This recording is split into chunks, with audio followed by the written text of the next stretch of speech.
Europe 1. À 7h16, le championnat de France s'exporte en Chine. Demain se jouera à Shenzhen le trophée des champions entre Rennes et le PSG. C'est l'occasion justement de partir en Chine, retrouver notre envoyé spécial Julien Froment. Il a rencontré pour Europe 1 le champion du monde 98, l'ambassadeur de la Ligue à l'international et l'ambassadeur du PSG, Youri Djorkaeff.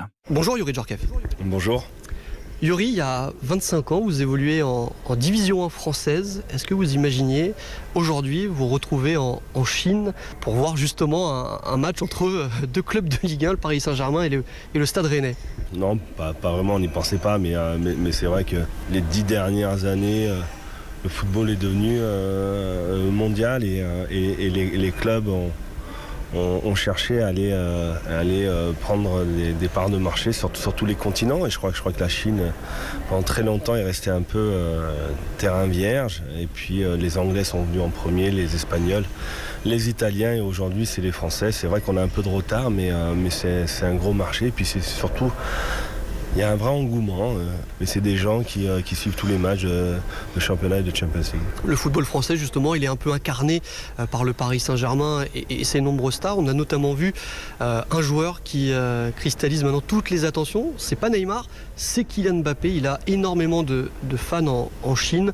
Est-ce que ça vous surprend finalement? Non, ça me surprend pas parce que il vient de gagner le titre de champion du monde. Donc dès que vous êtes champion du monde, il y a une dimension incroyable qui est sur vous, et puis derrière c'est rare, après une Coupe du Monde et faire une grosse saison, ça a été peut-être un des rares Français à avoir fait cette performance là.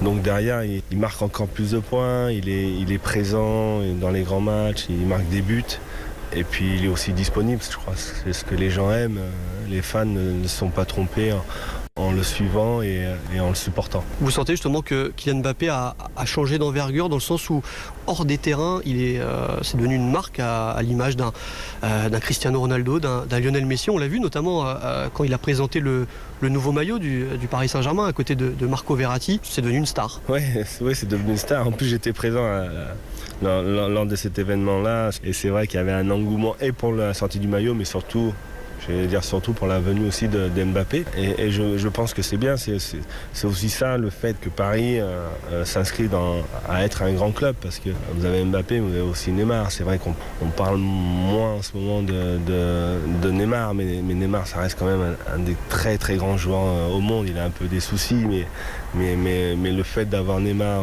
l'année dernière, quand il a signé il y a 2 ans, quand il a signé au Paris Saint-Germain, ça a été une locomotive incroyable pour le championnat français, il faut le reconnaître.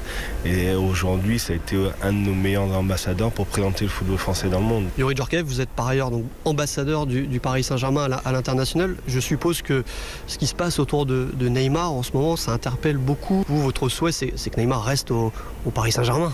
Oui, bien sûr. Je pense que ce serait dommage que Neymar parte du Paris Saint-Germain, parce qu'on malheureusement, on restera sur une frustration s'il partait maintenant, parce que c'est un joueur avec tellement de talent qui pourrait amener ce club encore dans une autre dimension, comme il l'a fait avec le Barcelone. Peut-être qu'il n'a pas encore pris la dimension du leadership que peut avoir Messi, que peut avoir Cristiano Ronaldo, et ils l'ont démontré. Tout le monde attend que Neymar ait cette envergure. Pour l'instant, il ne l'a pas encore eu avec Paris Saint-Germain, bien que Paris Saint-Germain lui ait donné toutes les clés pour pouvoir l'avoir. Peut-être cette saison. En tout cas, s'il partait, ce serait quand même une frustration. S'il restait, il y aurait un grand challenge à relever pour lui, mais aussi pour le club, et ça peut être aussi très intéressant. Leonardo, c'est la grande recrue finalement du Paris Saint-Germain. Cet été, il a été directeur sportif précédemment sous l'ère qatarienne.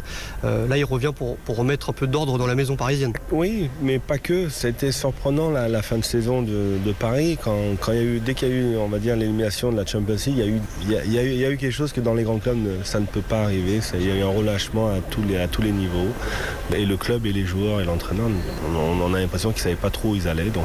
Donc Leonardo, il sera là peut-être pour aiguiller, peut-être aussi pour donner une direction. La finalité, c'est pas juste gagner la Champions League.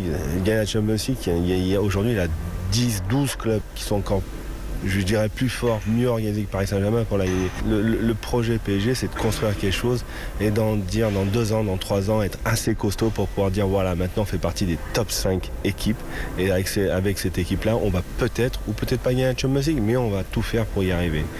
Dernière question, Youri Djorkaeff. ce trophée des champions, ce match Paris Saint-Germain à Stade Rennais, sur le papier, avantage à Paris. Sur le papier, avantage à Paris, mais bon, il y a quand même une sacrée revanche, hein, parce que il y a une finale qui a été jouée il n'y a pas longtemps où Rennes l'a remporté. Ce genre d'événement ne reste pas inaperçu des deux côtés, aussi bien pour Rennes que pour Paris Saint-Germain. Donc je pense qu'on va avoir une belle finale. Et comme Rennes, on a aussi beaucoup en France où il y a eu à un moment donné une perte d'identité. Là on retourne aux bases, aux valeurs. Et ça paye. Et voilà, les gens ils vous suivent, les gens ils vous regardent, ils vous donnent de l'attention et du crédit parce que vous parlez vrai, quoi. Merci beaucoup Youri Djorkaeff. Merci beaucoup.